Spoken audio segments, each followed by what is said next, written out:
राष्ट्रवाद, वसुधावाद हमारी जितनी भी क्रियाकलाप, हमारा व्यवहार, हमारी भावनाएं विद्यापूर्वक, न्यायपूर्वक, धर्मपूर्वक जब राष्ट्र के लिए हैं तो वो हमारा राष्ट्रवाद होना चाहिए। और इसी तरह हमारे जितने क्रियाकलाप हैं, हमारी भावनाएं हैं, हमारा बोलना आदि है, व्यवहार है, वो जब विद्यापूर्वक, धर्मपूर्वक, न्यायपूर्वक प्राणी मात्र के लिए होगा तो वो वसुधावाद के अंदर आ जाता है। विशेष रूप से विद्यापूर्वक, न्यायपूर्वक की बात यहाँ धर्मपूर्वक की बात देखनी चाहिए।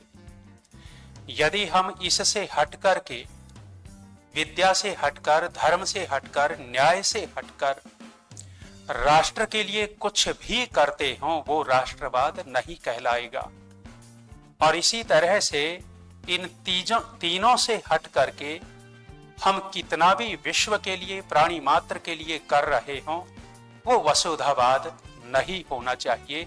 ये ऋषियों की शैली है, वेद की शैली है, और महर्षि दयानंद जी का इसमें विशेष पक्ष दिखाई देता है। क्योंकि महर्षि जब भी बात करते हैं किसी व्यक्ति विशेष की, आचार्य की हो या माँ की हो या पिता की हो या राजा की हो, वो विद्वान के साथ साथ धर्म जोड़ते हैं। जिसके माता पिता आचार्य विद्वान और धार्मिक हों, साथ में धर्म जोड़ा है उन्होंने। और ऐसे ही यदि राजा धार्मिक है, विद्वान के साथ साथ धार्मिक है, वो निश्चित रूप से राष्ट्रवादी होगा, वो वसुधावादी होगा। और यदि ये हट जाता है तो नहीं होगा। और महर्षि स्वामी दयानंद जी के अंदर तो विशेष रूप से हमें राष्ट्रवाद देखने को मिलता है।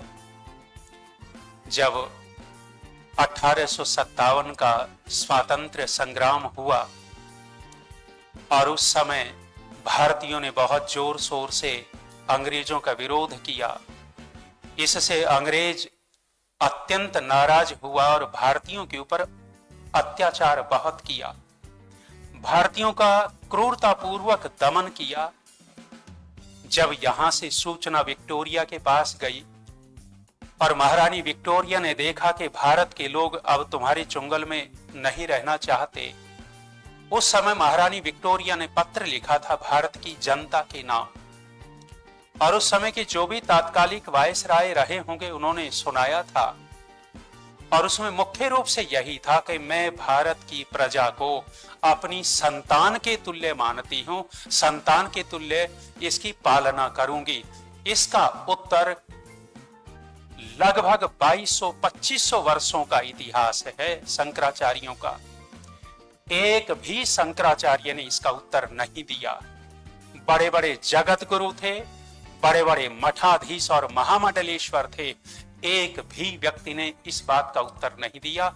उत्तर देने वाला राष्ट्रवादी ऋषि दयानंद है। अपनी सत्यार्थ प्रकाश में जो उद्धृत किया पूर्व वक्ताओं ने, स्वदेशी राजा सर्वोपरि है। जिस समय नॉर्थ ब्रुक मिलते हैं और पूछते हैं कि स्वामी जी खंडन मंडन बहुत करते हो, डर नहीं लगता? डर नहीं लगता? उस समय ऋषि दयानंद कहते हैं कि डर काहे का, अंग्रेजों का राज है। इतना कहना था कि अंग्रेज उछल पड़ा और ऐसा लगा कि एक ऐसे सन्यासी ने हमारे राज की प्रशंसा कर दी। उस समय उस अंग्रेज ने कहा था कि महाराज, यदि हमारा राज इतना ही अच्छा है तो आप प्रतिदिन उपासना करते हो, अपनी उपासना में हमारे इस राज के लिए प्रार्थना किया करो कि हमारा राज यहां लंबे समय तक बना रहे। राष्ट्रवादी ऋषि दयानंद उत्तर देते हैं कि भाई, तुम ये कहते हो कि मैं तुम्हारे लिए प्रार्थना करूं? मैं तो प्रतिदिन अपनी उपासना में प्रार्थना करता हूं कि ये अंग्रेज कब हमारे देश को छोड़ करके जाए और कब हमारा स्वराज हो। निर्भीकता से उत्तर देने वाले महर्षि दयानंद जी राष्ट्रवादी हैं। और कोई भी राष्ट्र बिना दंड के संभलता नहीं है। बिना दंड के कोई व्यवस्थित नहीं हो सकता। भय बिन होए न प्रीत, भय के बिना प्रीति नहीं होती है। इसलिए ऋषि दयानंद जी ने छठे समोल्लास के अंदर दंड की प्रधानता कही है। राजा तो एक प्रतिनिधि के रूप में है, लेकिन वास्तव में जो शासक है, वास्तव में शासक दंड है। जिस राजा का दंड, यत्र श्यामो लोहिताक्षो दंडश्चरति पापः प्रजास्तत्र न मुह्यन्ति नेता चेत साधु पश्यति। जहां दंड ठीक रहता है, लाल लाल नेत्रों वाला दंड होता है, वहां प्रजा भी ठीक रहती है, वहां राजा भी ठीक रहता है। और जहां दंड नहीं होता, बिना दंड के राजा और प्रजा दोनों की दुर्गति होती है। यदि विशुद्ध रूप में राष्ट्रवाद बनाना है, राष्ट्रीयता स्थापित करनी है, तो योगी जैसा दंडधारी राजा हो, योगी जैसा दंडधारी राजा होगा तो वो राष्ट्रवाद दिखेगा वहां। महर्षि दयानंद जी दंड के विषय में लिखते हैं, दंडः शास्ति प्रजा सर्वा दंड एवाभिरक्षति दंडः सुप्तेषु जागृति दंडम धर्मम विदुर बुधाः। बुधा जो बुद्धिमान लोग हैं, विद्वान लोग हैं, उन विद्वान लोगों ने दंड को ही धर्म कहा है।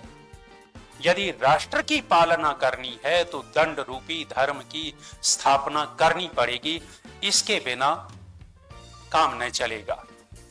और राजा की योग्यता, राजा कौन हो जो इस राष्ट्र को राष्ट्र के रूप में बना देवे। डॉक्टर साहब घंटी मत बजाना, मैं पहले ही बंद हो जाऊंगा, डर लगता है घंटी से। यजुर्वेद में कहा, भुवो यज्ञस्य रजसश्च नेता। शब्द नेता पड़ा है, नेतृत्व करने वाला राजा कौन हो। यत्र नियुत भी सचसे शिवा भी, जिस व्यक्ति की राष्ट्र के लिए और विश्व के लिए कल्याणकारी नीतियां हो, कल्याणकारी नीति वाला राजा हो सकता है, कल्याणकारी नीति वाला नेता हो सकता है, मुखिया हो सकता है। जिसकी नीतियों में खोट हो, नीतियों में खोट होगा, न वो राष्ट्र के लिए न वसुधा के लिए कल्याणकारी हो सकता।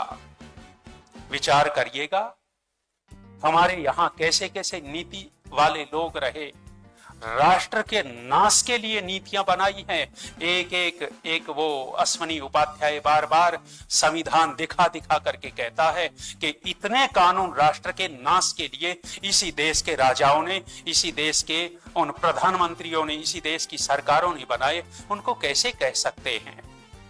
परिवर्तन होता है, आज वर्तमान में परिवर्तन दिखता है हमें, और परिवर्तन दिखता है तो उस परिवर्तन के आधार पर किसी ने कहा था, आज हमने अमेरिका को शर्माते देखा है, पाकिस्तान को घबराते देखा है, और इस भारत मां को मंद मंद मुस्काते देखा है। जब राजा ठीक होता है, जिसकी नीतियां ठीक होती हो, राष्ट्रवादी होता है। और जहां नीतियों में खोट आ जाता है, वो राजा ने तो देश का कल्याण कर सकता, न वसुधा का कर सकता। दूसरा कहा है, दिवी मूर्धानम दधीशे। राजा की योग्यता लिखी है, 1 मिनट रह गया। दिवी मूर्धानम दधीशे, जिसकी गर्दन द्युलोक में हो, जो सीना चौड़ा करके चलता हो। आज झुका करके दिखा देवे अमेरिका हमारे भारत देश को, राजा है, योग्य है, सीना चौड़ा करके चलता है। जिह्वाम अग्ने चक्रिशे हव्यवाहम, कौन हो सकता है राष्ट्रवादी, वसुधावादी, जिसकी जिह्वा, जिसकी वाणी करोड़ों करोड़ों लोगों को प्रभावित करती हो, जिसकी वाणी से कल्याण ही कल्याण निकलता हो, वो राजा हो सकता है। एक ऐसा नेता जो विदेशों में जाकर के भारत की निंदा करता है, और एक ऐसा नेता जो जाकर के विदेशों में भारत को विश्व गुरु कहता है। ऐसा व्यक्ति राष्ट्रवादी दिखेगा। और महर्षि दयानंद जी पूर्ण रूप से राष्ट्रवादी हैं, और जो राष्ट्रवाद, वसुधावाद की बात कही, उसमें न्याय, धर्म और समझ हो तो राष्ट्रवाद और वसुधावाद हमारे लिए निश्चित रूप से कल्याणकारी होगा। समय होगा। धन्यवाद। ओम